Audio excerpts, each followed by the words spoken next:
Hello guys, welcome to my new video. आज फिर से हम पढ़ेंगे वही शासन व्यवस्था। चलिए आज सेकेंड टॉपिक पढ़ेंगे, पढ़ा शासन व्यवस्था। ठीक है, चलिए देखते हैं पढ़ा शासन व्यवस्था होता क्या है और किसकी शासन व्यवस्था है, यही सब जिक्र है। चलिए देखते हैं पढ़ा शासन व्यवस्था। पढ़ा शासन व्यवस्था उरांव की शासन व्यवस्था है। ठीक है, उरांव झारखंड की दूसरी सबसे बड़ी जनजाति है। पहले छोटा नागपुर में आकर बसे। ये जो उरांव थे वो पहले छोटा नागपुर में आके बसे। ठीक है, प्रथम जंगल साफ कर खेत बनाने वाले भूइहर कहलाए। जो उरांव थे मतलब वो प्रथम बार आए और जंगल काटे और खेत बनाए, उसको भूइहर बोला गया। ठीक है, और जमीन जो बनाए उसको भूइहर भूमि कहलाई। ठीक है, बाद में आने वाले उरांव जेठ रैयत या रैयत कहलाए। ठीक है, जेठ रैयत या रैयत कहलाए। प्रशासनिक व्यवस्था, इसकी प्रशासनिक व्यवस्था देखते हैं। महतो जो होता है गांव का प्रधान होता है। गांव की समस्याओं का निपटारा भी यही करता है। न्यायिक एवं प्रशासनिक दोनों न्यायिक एवं प्रशासनिक सुविधा दोनों प्रदान है इसको। ठीक है, मांझी कौन होता है? मांझी महतो का सहायक होता है। पंचायती कार्यों में जो महतो द्वारा कार्य होता था उसका सूचना गांव वालों तक पहुंचाता था।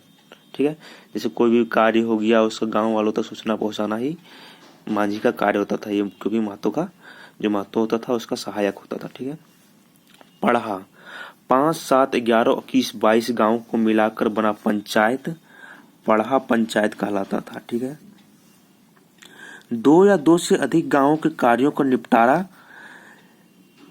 किया जाता था। निपटारा यही करता था, पढ़ा करता था। ठीक है, पढ़ा पंचायत क्या होता था? 5, 7, 11, 21, 22 गांव को मिलाकर बना पंचायत पढ़ा पंचायत कहलाता था। इसमें पुरुष एवं महिलाएं दोनों की सहभागिता होती थी। जो पुरुष थे और महिलाओं की दोनों सहभागिता थी, परंतु मुंडा में क्या था, उसमें पुरुष प्रधान था, उसमें पुरुष ही सिर्फ रहता था।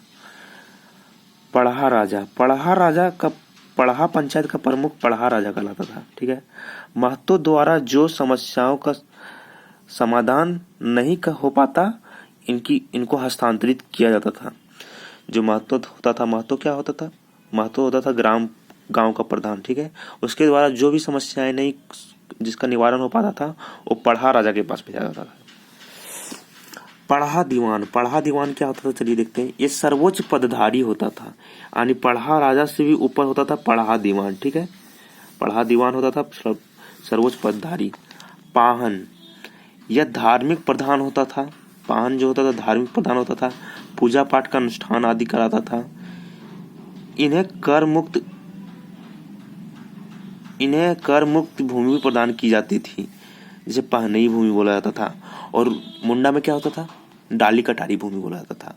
उसमें भी पाहन होता था, वो भी पूजा पाठ कराता था और उसमें भी कर मुक्त भूमि दिया जाता था, जिसका नाम डाली कटारी भूमि था। और लेकिन पाहन में क्या होता था, इस मतलब उरांव जनजाति में क्या होता था? डाली कटारी, जिसे उसमें डाली कटारी भूमि कहा जाता था, इसमें पहनई भूमि बोला जाता था। ठीक है, बेगा क्या होता था?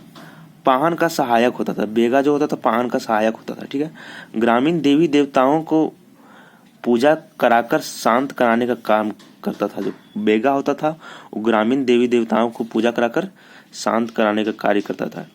ठीक है, चलिए आज यहीं पढ़ा शासन व्यवस्था। कल फिर अगले बार फिर न्यू टॉपिक के साथ मैं आऊँगा। चलिए, आपको वीडियो पसंद आया तो लाइक कीजिए, शेयर कीजिए, सब्सक्राइब कीजिए और डिस्क्रिप्शन में टेलीग्राम का लिंक है, उसे ज्वाइन कर लीजिए। इसका PDF वहाँ पर आपको मिल जाएगा। चलिए, थैंक यू।